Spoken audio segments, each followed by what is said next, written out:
saja, kalau kita mau mengejar panggilan Tuhan, setan pasti tidak senang. Dan pasti akan tetap ada orang yang tidak suka pada kita. Tidak mungkin seluruh dunia suka pada saudara dan mendukung saudara.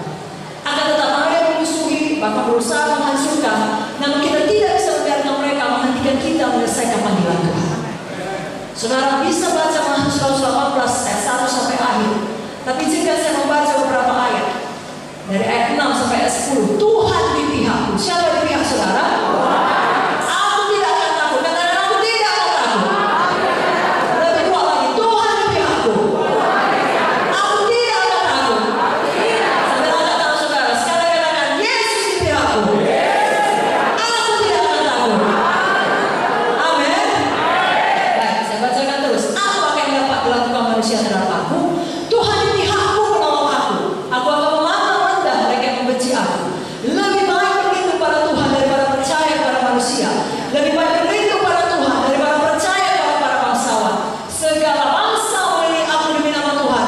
Sesungguhnya aku pukul mereka mundur. Inilah yang perlu kita lakukan. Maju terus, selesaikan panggilan Tuhan. Raksasa bisa datang di dalam nama Yesus, saudara pukul mereka mundur. Nah, saudara tidak fokus kepada hal itu. Saudara fokus pada upah yang kekal menanti saudara. Hidup di dunia ini sangat sementara. Seandainya saudara hidup sampai 120 tahun pun, itu masih sangat sementara dibandingkan kekekalan.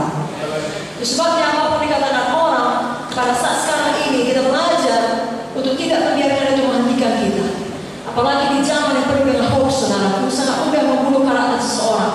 Baik dengan kebohongan langsung diberitakan dari depan mimbar seperti ini, atau melalui sosial media. Kalau itu sempat menimpa saudara, jangan takut, jangan berhenti, maju terus, saudara fokus pada upah daripada Tuhan. Kalau berkata, bagaimana maju kalau seluruh dunia mempercayai kebohongan mengenai saya? Padahal itu bukan kebenaran, itu jelas hoax, saudaraku. Hamba-hamba Tuhan di Alkitab telah terlebih dahulu mengalaminya dan mereka benar. Kalau mereka ditolong Tuhan, saya dan saudara juga ditolong Tuhan. Saudara masih ingat kisah mengenai Yusuf? Istri Potifar berbohong, jadi hoax sudah ada sejak dulu, saudara. Dan dia berkata, itu Yusuf hendak berbuat jahat. Lalu semua percaya dan Yusuf dijebloskan dalam penjara. Di mata dunia Yusuf bersalah. Di mata dunia Yusuf tidak tahu untung. Sudah diangkat ya menjadi orang yang berkuasa oleh Potifar. Malah buat jahat sama istrinya. Yusuf layak dimasukkan penjara. Hanya dia yang tahu kebenaran. Tuhan yang tahu kebenaran. Dan tentunya istri Potifar juga. Tetapi istri Potifar berbohong. Semua percaya pada kebohongan. Namun Tuhan kita Tuhan yang adil.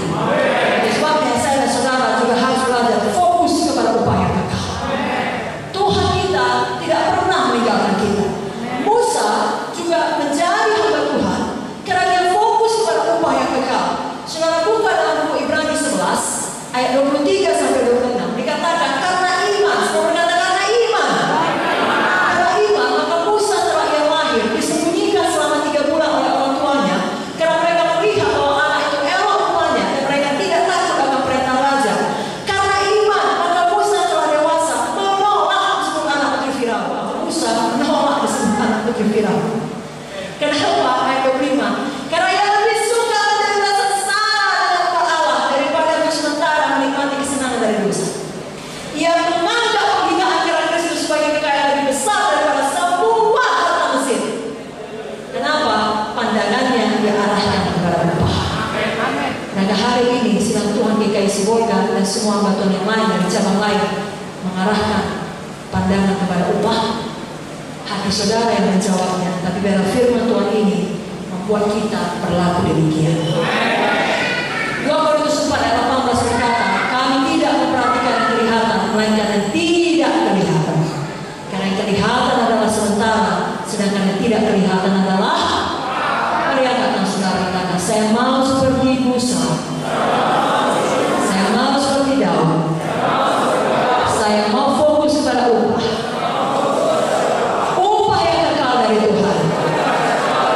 Bukan kesenangan dunia, kekayaan dunia, kekuasaan dunia, ketenaran dunia, semuanya itu sia-sia. Saya fokus pada upah yang kekal di dalam nama Yesus.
berikan dulu kemuliaan bagi Tuhan. Tapi sebabnya ke depannya terus ingat itu saudara. Ya, Ibu Munte selalu mengingatkan kami bagaimana Tuhan melepaskan kami berulang kali, melepaskan kami daripada maut, saudara. Yang paling ekstrim adalah ketika ada orang yang tinggal dengan sepeda motor, nah, kemudian menembak supir kami, lalu pergi ke depan mobil, hendak menembak Pak Munte.